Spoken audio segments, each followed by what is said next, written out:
So today we're going to do a simple little demonstration. We're just going to work out how big a voltage we can get on this Van de Graaff generator. You've seen this before in previous demos. All I'm going to do here is turn it on and see how long a spark I can make. So let's think about what's happening here. When I have the belt on, the belt is pulling electrons out of the Van de Graaff, and when I have the grounding rod here, as it pulls electrons out of the Van de Graaff, the electrons are flowing back in through the grounding rod. Now as soon as I take the grounding rod off, the only way that the electrons can get from the grounding rod to the Van de Graaff is via making a lightning bolt. And so that's what you see happening there. In a second we'll look at this in the dark, which will make it easier to see the lightning bolt itself, but you can hear it every time it sparks. And right there, there's a lightning bolt that's going about 15 centimeters through dry air. And the breakdown voltage of dry air is 33,000 volts per centimeter, so that's roughly 500,000 volts.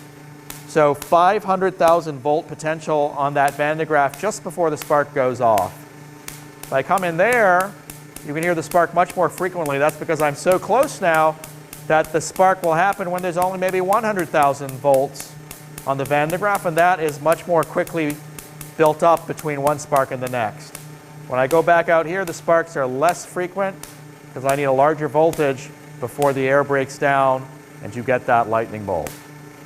So now let's try this again, but this time in the dark.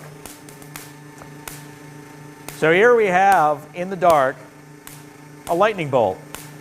Smaller than a lightning bolt from a thunderstorm, but it is still pretty impressive. I would say that's almost 20 centimeters, certainly 15 centimeters.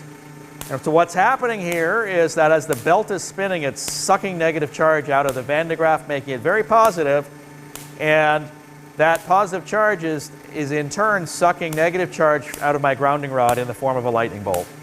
You can see it. You can see the beautiful plasma discharge with lots of little fingers of smaller arcs.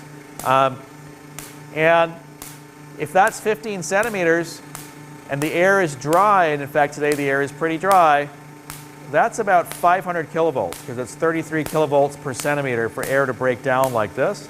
So we are talking about a 500 kilovolt potential on that Van de Graaff right about now. And I'll just show it to you from different angles so that you can see these beautiful lightning bolts. And I'll come back over here, which is where I started. And I'll see how long I can make them. The farther back I go, here, that's about the edge right there we go. That's about the farthest, longest I can make them. If I come in closer, they'll become much more frequent because the Van de Graaff discharges when it's picked up a much lower voltage. Right now it's discharging when it's only about 100,000 volts. But now it has to get to 500,000 volts before it discharges. And there it goes.